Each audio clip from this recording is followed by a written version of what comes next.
Hello fellow racers and welcome to another track guide video for Assetto Corsa Competizione.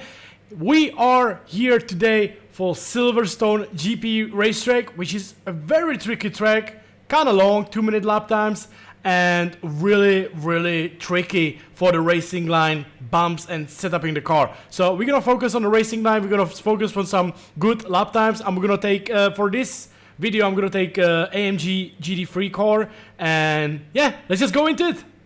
First lap is pure hot lap, no talking.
Alright guys, the lap time could be improved, but yeah, I think my target is 55.9, 55.8, that's the target. So basically, what do you need to learn on Silverstone? You have to be really strict and trust in the car, you need to be strict on the line, you have to be really easy on the steering as well, do as little movement as possible in some of the parts of the racetrack. And let's go! Coming into the first corner, I'm braking before the 50 mark, just a little bit on the fourth gear, touching the inside curve just a little bit, don't too much, there's a big bump that can unsettle your car using the exit curve. Now I'm using the fourth gear to turn the car, I'm not braking too much, not too heavy, just a little bit, just tap the brake to turn the car on fourth gear. I need to sell this corner, there's no reason to go fast there. Touching the curb, using the maximum of the racetrack here. This was a little too wide on the exit, but still worked.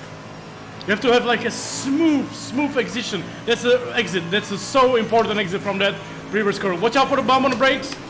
There's a big bump on the brakes. I was too late, but I can still nail the exit at least a little bit. Use the curb, don't too much, because there you can get invited using the right curb as a braking mark. Easy, don't touch the inside curb here. Touch this one, of course. Easy on the steering, don't steer too much because you don't want to lose any speed. You don't want to hit the curbs too much there. Now again, using fourth gear to turn the car here. Not even braking, I'm just tapping the brake just to downshift on the fourth gear, using the curb bell. Braking again on the left curb as a braking mark. Easy.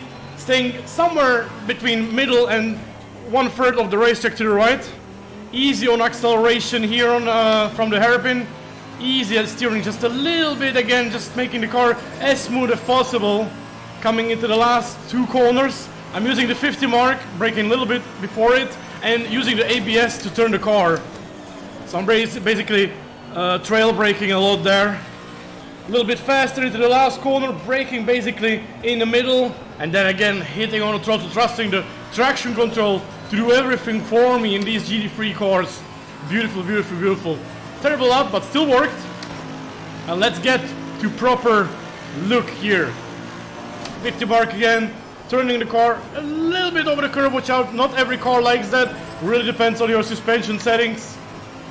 Going to the Beckett's, using 4th gear again to turn the car up over the curb, selling this corner, keep it on the left, topping the curb, yes, it should be, oh, decent exit. It's a really important exit, really important. You just have to really have been smooth on acceleration. See the bump there, really careful over it. It's like if you brake too late, it just take everything from you. Again, brake on the curb. Don't tap the inside curb here. Easy on the transition. Oh, that was a little too much because my traction control kicks in. Terrible up. Terrible bop. Terrible.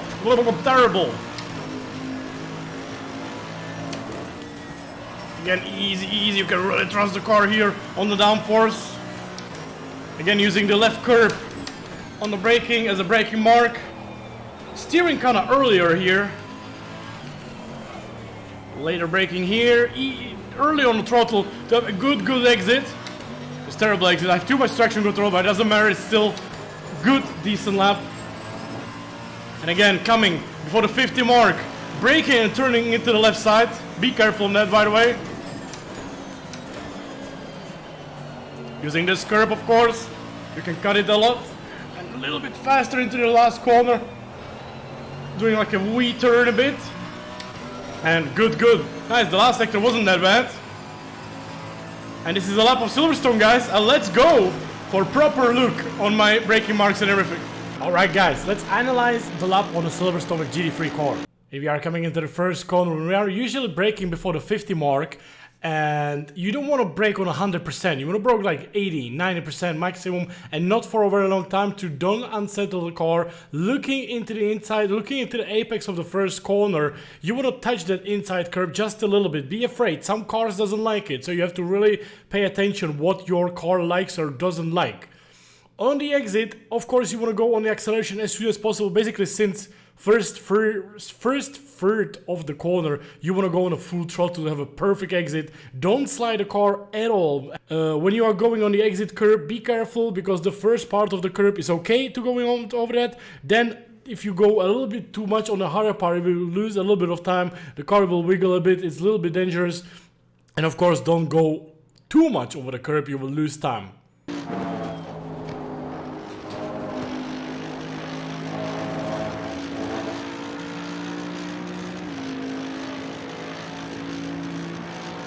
Okay guys, another fun part of the Silverstone racetrack, Beckett's and Chapel exit. Guys, Beckett's is really interesting because it's a long assist corners, really quick, high speed place and a lot of bumps as well, so you have to be taking care of a lot of stuff. So, coming into the Beckett's, the first thing I do, I'm going into the left corner, basically just when I hit the curb, or going between the curb and the corner, I little bit tap the brake to just slow down the car to downshift on a 4th gear, slide the car into the right-hander over the bumpy curb, just jump the car there a little bit. Be careful because some cars really doesn't like this. AMG is very easy for drive to like this, same as Nissan, same as Bentley. But if you have a Ferrari, Audi, stuff like that, you have to really work on your suspension or anti-roll bar. Maybe you should add a little bit of anti-roll bar on the front. You don't want to go left or right, you just want to stay in the middle of the part of this section. In the next part, when we are downshifted to the 3rd gear into the Beckett and Chapel, especially, you want to have the perfect exit from the corner. It's impossible to overtake between the corners if you don't do any mistake. So basically you want to stay in the middle. Then in the next part, as you can see, we are braking on the left side of the curb of the exit of the Beckett into the Chapel. We are braking, we are basically in the middle of the track. We can go a little bit to the left, but don't go too much to the left, don't go too much to the right, or you will be too much off the line. And watch out for the bumps on the inside of the corner. You want to hit the throttle as soon as possible for the exit. Be careful, there's a lot of understeer or possible oversteer, depends on the conditions and on your car over the bumps there. On the exit curb, don't go too much on the left as I did, because I went too much to the left. I didn't lose too much time still, because I didn't touch the grass there, but still there was too much of the movement of the car, so you can lose a lot of time on the exit. Basically, you just want to go straight forward from the corner, maximum possible acceleration when you go on a straight coming into the stove corner.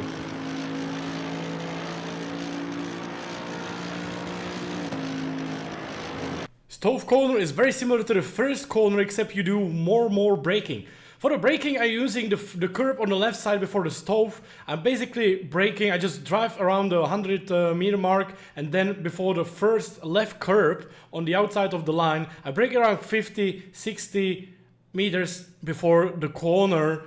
And watch out for a bump. There's a lot of bump. There's one big bump actually on the braking into the stove, so you have to find it yourself, and you really find yourself comfortable with the braking into the stove, and therefore be careful to unstabilize your car. Corner is very easy for the line. You just basically turn onto the inside, hit the apex as soon as possible, going up the hill a little bit. And it's same thing as we did on the first corner exit. You want to go over the curb a lot, but don't go too much, because you can lose some of it, almost some of the time, and of course you can invalidate or get the penalty for cutting the track.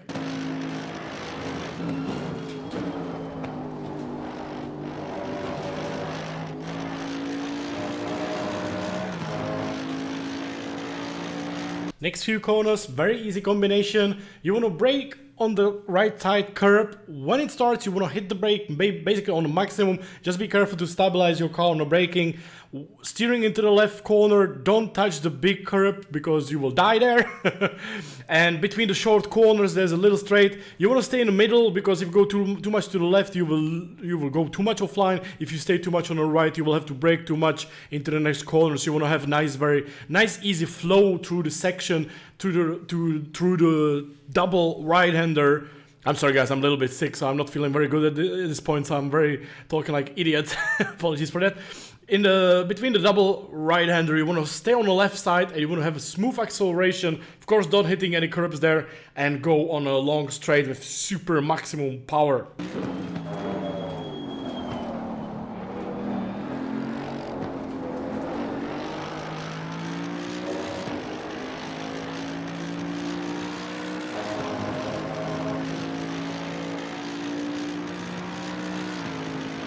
Next corner, very high speed corner, a little bit bumpy as well, so you have to have a good stable setup for this section. Braking on the left curb again, like after 20 meters when the curb starts, so it's a very easy braking point. Going to the inside, you can cut the corner a lot, depends on stability of your car, but I usually like to cut the corner a lot and just hit the brakes just a little bit to downshift for the lower gear. Depends of course on the car, and depends of course on the gearing.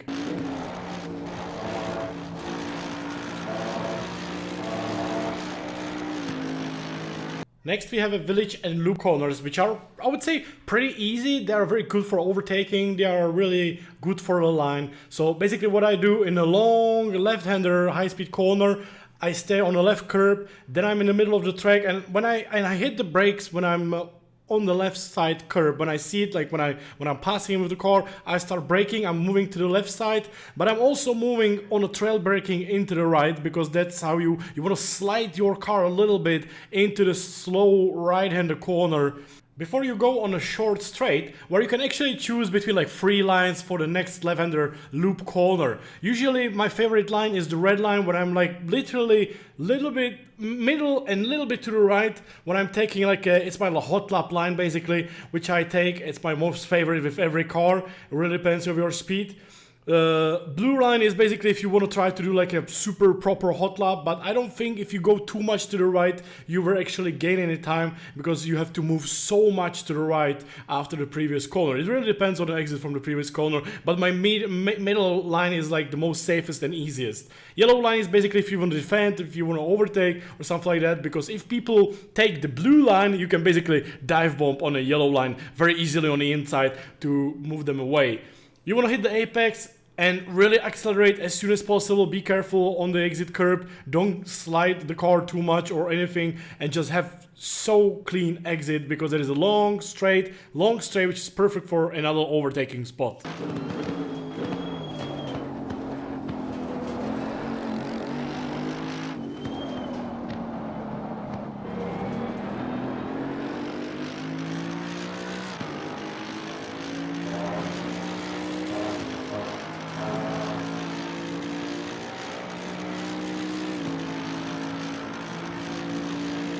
Next part, Brooklyn's Corner is basically my most favorite braking zone with GT3 cars on Silverstone. I choose always braking. I'm with the car a little bit on the right curb on the outside there. Before the left-hander mark, I brake around 30-20 meters before it. And as soon as I hit the brakes, because of the GT cars having strong ABS, I basically hit the brake and I move the car to the left side, to the inside. And that's my most favorite part, because you're sliding the car and braking at the same time. So because it's a long corner, you just decelerate into the corner beautifully, getting over the curb on the left side before another corner on a little short straight. You want to stay somewhere like in the middle, little bit more to the right on the inside, because you don't want to get overtaken if there's a car behind you. You don't want to open the doors there. You can just slam the brake just a little bit and do like a wee turn. So go like faster in. During the corner, you're just little decelerating, and then you hit the throttle again since like 2/3 of the corner and accelerate for the start finish line. And yeah, that's it probably. That's all how you do the Silverstone. If you have any tips, guys, to me, or if you have anything to add on, just let me know in the comments and I will try to improve for the next videos.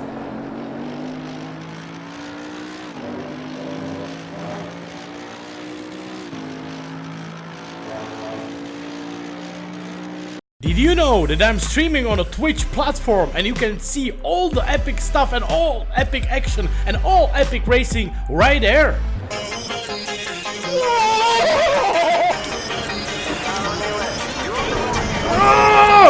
What a man! Oh my god, it was cloud flying!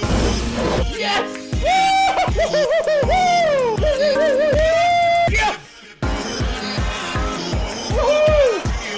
Like a boss! Woo! Behind a second, I'm gonna freaking win the race! Oh, look at me! Left side, go left. Stay on the right. Car on your left. Clear. Help! Oh my god! There's a fucking shark on me! Help! Oh my god!